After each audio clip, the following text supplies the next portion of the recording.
We want that hat on. We want people to be able to see you. If you're in a crowd, we want people to be able to find you, cops and citizens.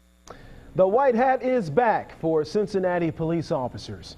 Good evening, everyone. One of the first things former Police Chief James Craig did was get rid of the white hats that Cincinnati police wore for decades. And then one of the first things the new chief is doing is bringing back the white hats. To Chief Jeffrey Blackwell, it's not about style, but rather safety and common sense.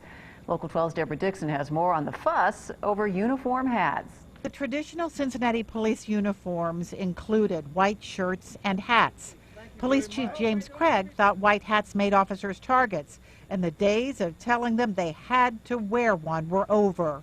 For Craig, there were some leftover bad feelings from his years in L.A. I remember as a young police officer chasing a suspect, an armed suspect, and then subduing that suspect only to be reprimanded by a supervisor because I left my hat in the car. Under Craig, white was out, hats and all. The new blue wool uniforms are like L.A. Then some Cincinnati officers found that white hat wasn't all bad all the time. If we're in crowds, we're working a Bengals game, a Reds game, Taste of Cincinnati, a traffic post, things like that. You're more visible, easier for cops to see each other, and easier for citizens to find us when they need help.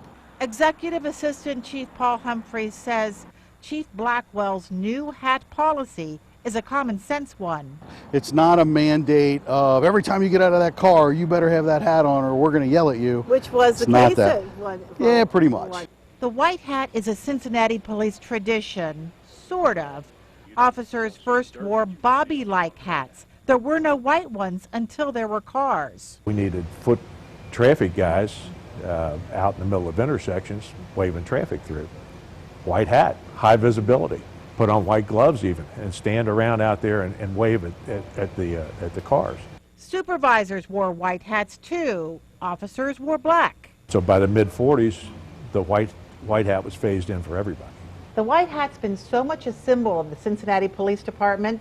An illustration was a gift from the Cincinnati Enquirer to then Police Chief Jacob Schott in 1970. Most officers I talked with are okay with the new, kinda old hat policy. Starting Saturday, when it comes to their hats, white is back. Deborah Dixon, Local 12 News. And Humphrey says there are no studies which back up the theory that white hats endanger police officers.